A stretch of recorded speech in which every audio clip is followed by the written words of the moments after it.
Hello and welcome to Becoming Your 2.0 podcast. My name is Adam H. Mortimer. And I'm Damon K. Casabar, and we are declaring an all-out war on our limiting beliefs and our shadow self. So if you're ready to overcome the things that have held you back, stop being stuck, and take your 2.0, the highest version of you, to the next level, join us on today's discussion. We're excited to have you here. All right, so I'm excited to be talking about this topic, Adam, about why your old identity panics when you start to level up. So a big topic that we've been discussing as of late with 1.0 to 2.0 version, and oftentimes I hear people say, well, when I try to step into that and I try to put all the work into becoming the 2.0, the resistance shows up, sometimes even stronger. So let's talk about that real quick, Adam, as to why that is that your 1.0 version seems to kind of flare up, so to speak, and it gets even more intense. What are your thoughts on that? Well, so if you're even noticing the resistance, you're ahead of 90% of the people out there. So congratulations on that part, because awareness is the starting point of all transformation in your life. So the question is, well, why would the 1.0 do this to us? Why is it sabotaging? Why is it trying to push back? And the answer is, it's doing its job. And its job is protection. And what is it protecting? It's protecting your old identity. And so when you have these identities of, oh, I'm just not someone who works out, I'm not the kind of person who does this, or I'm the type of person that does this and this and this, the moment you condition those I am statements, and most people have been doing that throughout an entire lifetime subconsciously, that's grabbed onto by the ego and says, oh, this is part of me, because the ego is always trying to possess stuff, right? Oh, I like this. Oh, this is part of me, and this is part of me. And once it has that in possession, it doesn't want to let go. So when you try to transform into your 2.0, it goes, whoa, wait a minute. My survival's being threatened. Think of it like going into a new place. Maybe you're hired to turn a company around, and you go in and you start talking to some of the older management and telling them what they need to change. How do you think they're going to respond to you? Oh, they'll push back. They're going to push back. And that's exactly what you're getting with the 1.0. You're simply getting pushback. Now, here's the challenge and here's the problem, is that often when people get the pushback, instead of embracing it and realizing the resistance is where the growth is, they misinterpret it as, I must be doing something wrong, I'm not doing what I need to do. And that's assuming that they even notice the resistance. You see, the 1.0 or the shadow self is very sneaky. It can make you forget things. It can make you not remember, an appointment. It can do what we call self-sabotage. Okay, so it can distract you. So all of a sudden everything else becomes more interesting. It can even zap your desire from you. So it has access to all these buttons. And if it really doesn't want to do something, it's going to start to push these buttons. Your job is to be aware. Wait a minute. I really do want to work out. Why am I losing desire all of a sudden? Well, it's because your 1.0 or your shadow self's feeling threatened. Well, I really want to do this. Why all of a sudden I just get distracted, or I just forget to do it? Why is that? This is self-sabotage. This is what we're talking about. So if you can recognize it and create a battle plan before those things happen, know the weapons of the enemy. Right? Who's the enemy? The enemy's you. It's the 1.0. It's the person we've declared war on, right? So if I know the game they're going to play, I know the plays they're going to run, I can come up with a game plan before it happens. And if you can strategically come up with a game plan, you're going to be so much farther ahead, than 99% of the population. So when you say the game plan, I've heard some people say, well, isn't that the opposite? Like, why do I want to focus on things that may or may not happen, right? Because I see what you're saying. A game plan is important, and you want to prepare for scenarios should they happen. You've conditioned your mind to be ready for that. What do you say, though, like I said, to somebody who's like, well, gosh, I'm afraid to even do that, Adam, because I don't want to attract it. Yeah, I may attract it. That's exactly it. What's your take on that? Yeah, and that's common, but I think it's silliness in the law of attraction space. I think that we need to get out of that way of thinking. If you jumped off that ledge right there, you're going to fall. And you wouldn't call that a law of attraction, right? Mentally preparing for maybe you not jumping off that cliff, or what would happen if you do X, Y, and Z. We know that there's natural law, and there's natural law of the mind. I do believe in the law of attraction. I do believe to a large extent we create our reality, but I also understand the laws of physics and the laws of the mind. And you don't break the laws of physics, and you don't break the laws of the mind. You need to work the law of attraction within these other laws, and you visualizing or being prepared for a battle that's going to come up is not going to hurt you, it's going to make you prepared. If you're looking at it as, oh, if I visualize this, I'm just making myself feel bad and I'm getting myself in a negative space, then yes, that's probably going to attract negative circumstances. But if you're looking at it as, I'm prepared, I'm taking courage and confidence, I'm going into this with the game plan, should this happen, or maybe it won't happen, but the truth is 99% of the time you're going to feel resistance in some form or another. You are going to feel that, so be prepared for it, because if not, you'll get blindsided by the 1.0 and it's gonna win the battle. Well, and that makes me think when you kind of phrase it that way, where it's like, well, I don't want to do this, I don't want to attract what I don't want, and so forth. It seems to me like you're in 1.0 version thinking at that point, right? That's what the 1.0 version is saying. Is, well, I don't want to do this, I don't want to do that. If I test a little bit, I can see why I want to prepare. But So that's the key, it's almost a is way of preparation. self-sabotage. It is, yeah. It's like, so that's what you're saying. that's where it's sneaky, right? Like you said that. It is, yeah. It's sneaky, and that's a really good point. I mean, that could be another form of, well, I don't know. I'm not going to listen to that because I don't like this. So, as you know, Damon, I've done this for 20 years. You and I have both been working with people for 20 years. How common is self-sabotage? Very common. How common is it that the shadow self, once they start working on themselves, they start to resist things like meditation, doing the work, just going through the process? How common is that? See it all the time. Now, in the beginning, when we started, we didn't know about this, and we didn't teach it. But did it still show up? Oh, yeah. So regardless of whether or not we teach it or quote unquote attract it, we know from experience over thousands of people that this is going to show up. Whether you are visualizing it and being active about it, or you're just being reactive and waiting for it to show up. But it is a real thing, and it does show up. It is a law of the mind. The 1.0, the ego self, does not want to go. It will put up a fight, and it's good to understand the mechanisms and the processes to go through before that shows up. That makes a lot of sense, because then I think the 1.0 version doesn't like to prepare. I like the word you said there. If I'm into preparation mode, I'm sort of like creating, right? You're being intentional. Yeah, I'm being intentional. I'm being directional. 1.0 hates intentionality. It's always like reactive to things, reactive, right? I don't want to plan, because then maybe that's going to ask for more responsibility to take on my next level of growth, right? Which is another sabotage. So notice it's going to throw the limiting beliefs at you too. Well, I can't do this because of this. Oh, this won't work for me because I've tried this, this, and this. Oh, I've done this. This is all the tricks of the mind. It's all the resistance that's going to come up. The only way past resistance is to embrace the resistance, acknowledge it, and have a game plan to overcome resistance. Now, embracing it is not agreeing with it, right? No. Okay. So how can we look at it from another perspective? So I'm looking at it as I'm thinking, okay, I'm embracing it, and I can see some people, and I've heard people say this too, like, well, I don't want to do that. I don't want to be close with the limiting belief or the resistance for the 1.0 version. But you do. Okay. You do. Elaborate on that. And here's why. So, for example, you like to lift weights. I like to lift weights. What do you think about resistance when it comes to weightlifting? It's necessary. What's your relationship with resistance when it comes to weightlifting? There's a reward after that. There's if you want to call it gains in the lifting world or exercise world, I'm getting some gains, but I have to go through the pain and the resistance first to do that. Okay. The feel good chemicals, right? I've kind of got to that point where it's like it just feels good to push through that hard resistance. Okay, good. Because of what I get on the other side. So let's say somebody was beginning and you were training them and they're experiencing some resistance and they come back and go, I must not be doing this right, Damon. It feels tough. I feel resistance. My muscles are sore.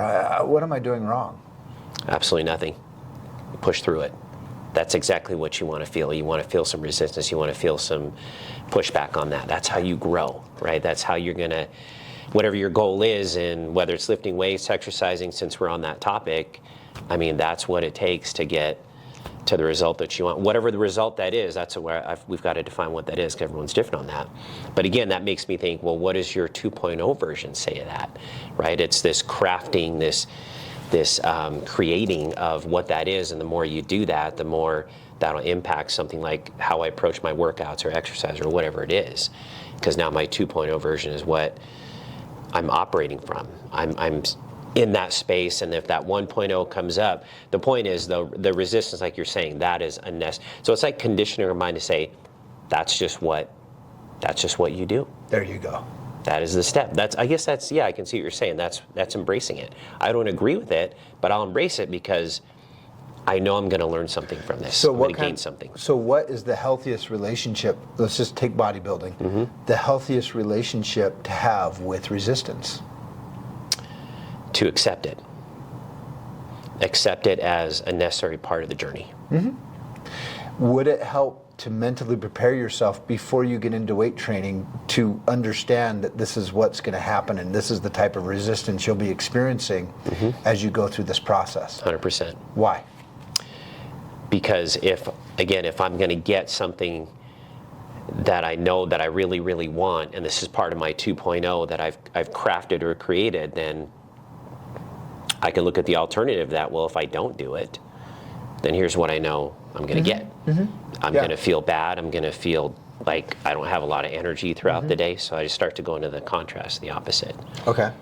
Would you ever say, well, gosh, if I think about the resistance with bodybuilding, I'm attracting more resistance? No. Why?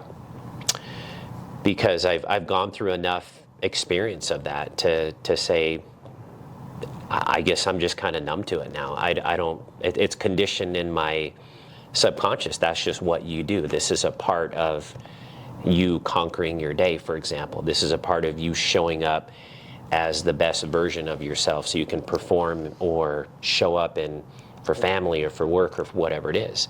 Which kind of made that a given, right? So somebody comes to you and they're understanding the law of attraction, they want to work on bodybuilding, and you would never tell them, hey, if you mentally prepare yourself for resistance, you're attracting more resistance.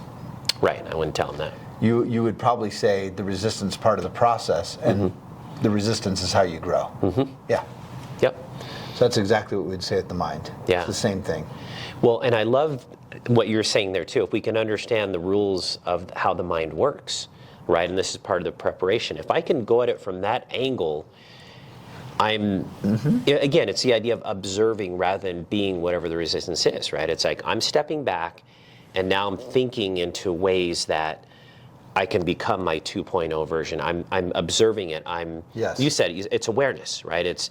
We hear that word tossed around a lot, but awareness is not just, oh, I'm just aware and now I'm good. It's awareness is I'm aware of it, I acknowledge it, and then the question becomes, well, now what? What do you do with it? What do I do with this? Yeah. So I love the visual, because awareness is the doorway to freedom. And so you cannot fix that which you're not aware of. You cannot change ignorance, right? Ignorance is ignorance. You have to have something that you can see. Somebody, I think it was a military person, that said, you can't kill what you can't see. All right? And so in order to even have a battle, you got to see the enemy. All right? And so the visual was, and I love this, but it was a picture of a brain, and then you had these eyeballs, and you see the eyeballs roll back all the way in the back of the head, and you see the eyeball staring at the brain. So the brain and the eyeball are looking at each other. And it said, when you can observe the brain, you're on the road to freedom. And so observation of the sabotage and being able to recognize the sabotage is a high level of awareness that a lot of people, quite frankly, in life don't get to. I know we're doing this podcast because we want a lot more people to get to that spot, because we know it's incredibly liberating when you can start to see, oh wow, look at the negative thoughts that my mind throws in my mind. Look at all this stuff. And the key to all of this is to stop negotiating. Damon, have you ever noticed that to yourself, you're the most persuasive person in the room? Do you know that's true 100% of the time? You're going to be the most persuasive person to yourself. And so if I know that to be true, it's probably not a good idea to talk myself out of a good thing because I'm pretty persuasive. I can do that pretty easily. And so part of the tools, if we want to get into some of the tools, but one of the big tools is what are my non-negotiables? A non-negotiable is I will do this no matter what. There's only 3 reasons not to do it: blood, flood, or fire. Other than that, I will do this. That is a non-negotiable. That means if I set a day that I'm going to work out on Monday, Wednesday, Friday, and those are my non-negotiables. If I wake up and I hear the voice in my head, my shadow self, 1.0, say, I don't feel like working out today. Okay, that's resistance. Well, what do I say back to it? I don't care. No, not even that. You don't talk to it at all. Interesting. Okay. You simply go and do the thing because it's a non-negotiable. I don't even talk. So you don't even argue with it. No. You're just like, no. Just go and do. What you resist will persist, right? Okay. So, and you've seen the thing where we push the hands really hard if you want to demonstrate it. Push as hard as you can with your right hand up against your left, and your left arm will naturally push back. Why? Because you're resisting it. Yeah.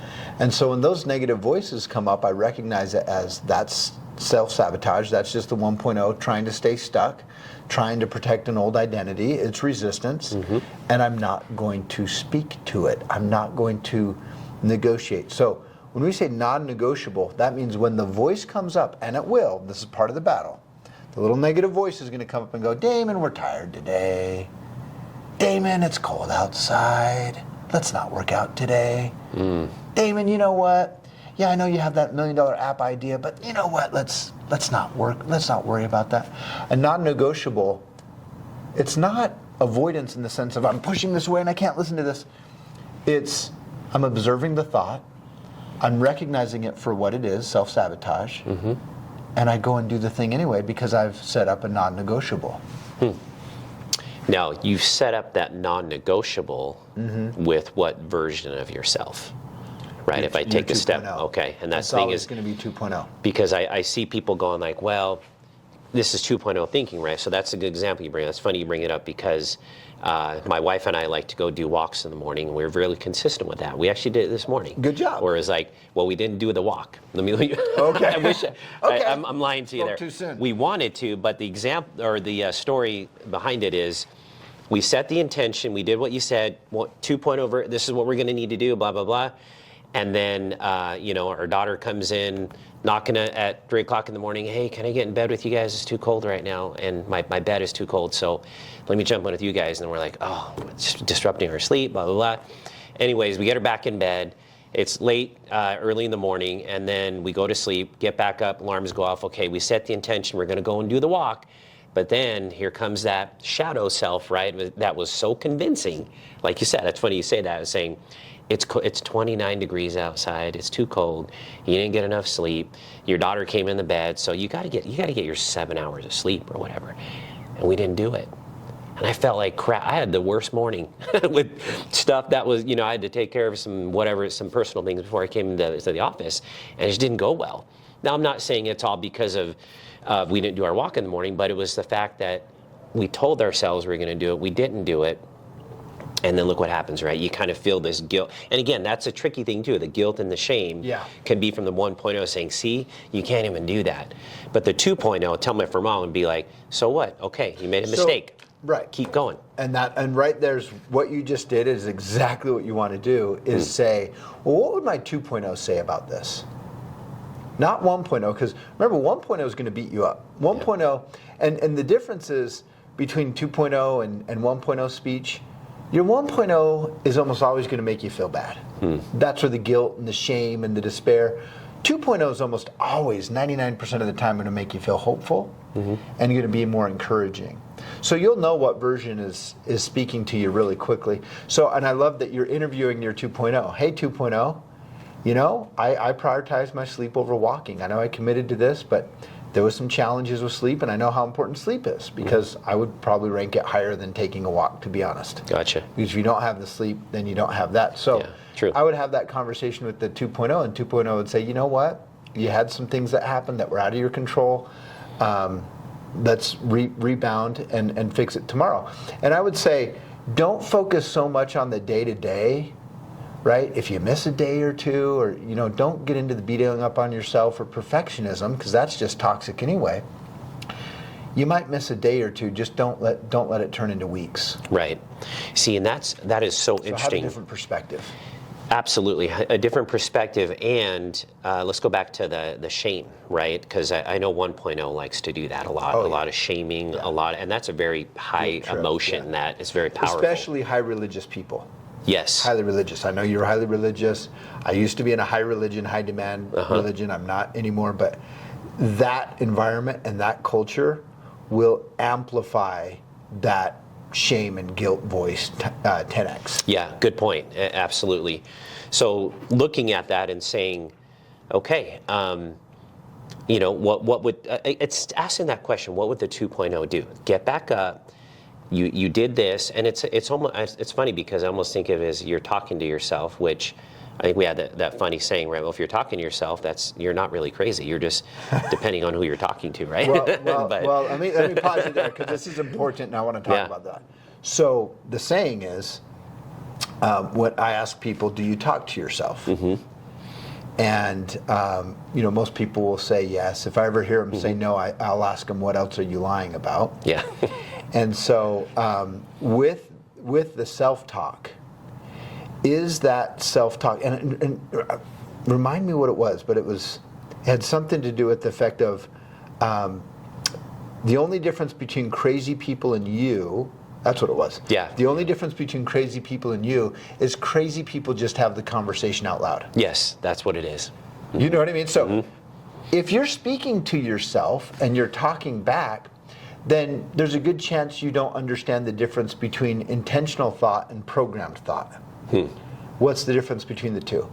Intentional thought is intentional. I chose to think it. Unintentional thought is the thoughts that just pop up. That's also called your program. We'll call that the 1.0. That's the programmed self, who you were conditioned to be. That's 99% of people's thoughts, is going to be the ones that just pop up. If you didn't choose to think the thought, are you responsible for the thought? No. Okay, you didn't choose it. So if it's just popping up, learn to observe it. So there's a separation. If you can do that, metacognition, there's a separation between your 2.0, which is your intentional self, and your 1.0, which is your programmed self. And the moment you can start to see the difference, and the more distance you get from, oh, that's a program. Oh, that thought, that's a program. Oh, that's 1.0. I didn't choose that. And you're no longer talking back to it. You are now starving what you don't want, feeding what you do. And that's a huge part of overcoming resistance. Yeah, it kind of makes me think of that statement where attention goes, energy flows, right? So if I'm headed in that direction, I'm not putting anything here on the 1.0. This is where I'm going. I'm observing though, right? It's almost like I can see it in my peripheral, but it's not my focus. It's just there. Yeah. It's just a belief, right? And I get to choose if I want to buy into that or not. Right. So again, this is all stuff that people are going to hear about. Say, yeah, that makes sense. I want to do that. But then comes the next toughest part, right? Which is the most rewarding. What's the work you're willing to put into it? What is the practical things you can do? And then the other thing comes up, well, oh, there's just so much to do, Adam. I got to do this. I got to put reminders in my phone. I got to do that, blah, blah, blah. How do you, so let's talk about that. People that have overwhelm or they have a lot on their plate. Yeah. And they know they need to do it. And let's say you throw all these practical steps on for them to do, and you've been coaching for a long time, so I know you know this really well. How do you talk your like high achieving people that want to get better, know they have a lot on their plate? How do you kind of do it in bite-sized chunks, or do you even do that at all with people like that? For sure, you got to break it down into bite-sized chunks and start with something simple, right? Start with just being aware. Okay. And how do you do that? You just focus on your breathing. Be in the moment. When thoughts come up, learn to observe them. We often use the example of just saying in your head, I can hear myself think. Could you hear that? Okay, so you just observed thought. Congratulations. That's a huge step on this journey. Okay. You are learning to observe thought and focusing on your breathing. That's a great step in the right direction. Celebrate the victory, celebrate the wins. Instead of accumulating, and I know a lot of the people that watch us, and people that get into higher end coaching, they're people that have money, they're people that are already pretty well established in their careers, they're already well on that path, and so they often look for the system and the process and what do I need to do and how do I do this and how do I do this, and it often defeats the whole purpose of 2.0, because 2.0 is who you naturally, organically are beyond the programming. And so if you want to practice, which the 1.0 self wants to possess, remember it's the part that's trying to possess everything. I want this and I need this and I need this system. And often remind people, does a tree have to think about becoming a tree? Does a puppy have to think about becoming a dog? Does a child of the divine have to think about becoming divine? So you already have divinity within you. It's learning to observe it, find the stillness within you. Stop thinking about all the to-dos. Now, does that mean I don't have to-dos? No, there are some legitimate good tools that can help you depending on your situation and where you're at.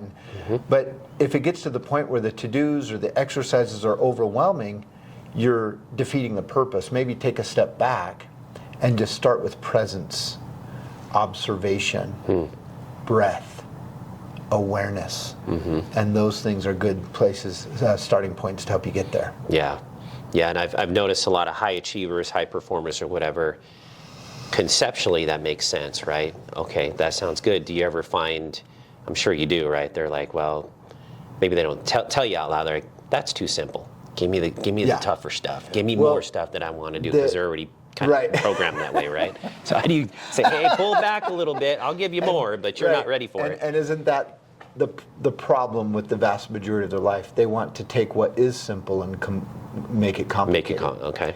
Any fool can complicate things. It takes a genius to take a complex topic and simplify it. Oh, yes. I remember that you talked about that. So we should probably stop thinking of how to make things more complicated and start looking for the simplicity. Because when you get beyond the conditioned patterns of the shadow self, which constantly wants to overcomplicate things, constantly wants to compare, constantly wants to, well, how do I do this, this, and this so I can get an edge? How can I do this, this, and it's all just ego. It's comparison. It's wanting to be, I got to be the best. I got to be this. I got to be that. That's all possession. That's still 1.0, right? That's all 1.0 thinking. Even though you're crafting a higher self, so to speak, you're still kind of stuck in 1.0 energy. Yeah. So you notice there's a little bit of a balance as the 1.0 begins to release its grasp from the 2.0. Yeah. Okay. So we might need to feed a little bit of the 1.0 so that we can get to the 2.0. Like, hey, if somebody's strongly in their 1.0 and they need a technique because that's what the 1.0 wants, well, let's give them a technique or two, but eventually that will lead them to the point where they realize no technique is needed.